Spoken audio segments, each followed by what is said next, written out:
Non mais qu'est-ce que c'est que ce... Lucette? Oh, c'est bon, pour une fois qu'il y a un réel talent sous ce toit. Je te l'ai déjà dit, être youtubeur ne demande pas de talent phénoménal. Et en plus, il y a une fille dans le groupe. T'imagines si on met une fille sur YouTube? Aïe. Attends un peu, mon loulou. Au bout du panneau, vous saurez quoi. C'était pas si compliqué que ça. Bon, il est temps de redorer l'image de notre blason. Oh bah moi je trouve qu'il se débrouille bien, tonton. Il s'y prend mal. Commençons par un tour maquillage.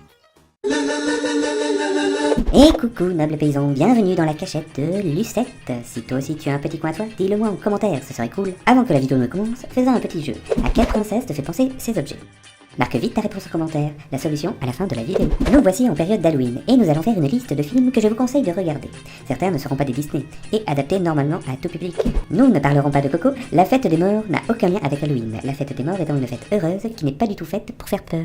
Monster House, je pense qu'il s'agira du film le moins connu que je vais citer, il est un des premiers films en 3D à être né. La qualité générale n'est pas parfaite, mais il a le pouvoir de faire frissonner. Une maison vivante qui s'attaque à toute chose s'approchant d'elle ou de sa pelouse, surtout quand il s'agit d'enfants. Le mystère qui l'entoure est vraiment bien ficelé, je vous le conseille grandement. Le Noël de Monsieur Jack. Comment ne pas le mettre dans ce top d'Halloween? Mixé avec Noël, je suppose que tout le monde connaît. Une ville entière qui se nomme Halloween, un enchaînement de musique dans le thème, que demander de plus? La famille Addams. Vraiment délaissée de nos jours, la famille Addams n'en reste pas pour le moins mythique. Ils ont deux films excellents tous les deux. Chaque membre de la famille a une personnalité et particularité différentes. Il y a forcément au moins un que vous apprécierez. Certains diront que les dialogues cochons des parents sont limites pour les enfants, mais il reste assez discret pour ne pas être compris par les plus jeunes. Casper, une héritière n'arrive pas à chasser la famille à Casper du manoir dont elle a hérité, et elle fait appel à un spécialiste des morts et sa fille, qui se liera d'amitié avec l'un des fantômes, le célèbre Casper. Ce film est une œuvre d'art, tant les décors sont sublimes et les effets spéciaux ont à peine vieilli. Et certains passages à la fin vous feront verser la petite larme. Vous avez même en bonus Casper et Wendy et Casper l'apprenti fantôme qui sont loin du niveau du film dont il est question mais méritent le coup d'œil. Coraline, bon attention, ce film est censé être tout public, mais plus la fin approche et plus cette mention devient douteuse. Cette œuvre commence dans un monde assez normal où une petite fille qui s'ennuie découvre un monde quasi identique où ses nouveaux parents prendront plus soin d'elle. Ses voisins sont des artistes fantastiques jusqu'au moment où Coraline découvre qu'elle n'est qu'une proie dans ce monde magique qui se dégradera petit à petit, devenant un véritable cauchemar avec des idées de mise en scène qui n'ont pas à rougir des très grands films.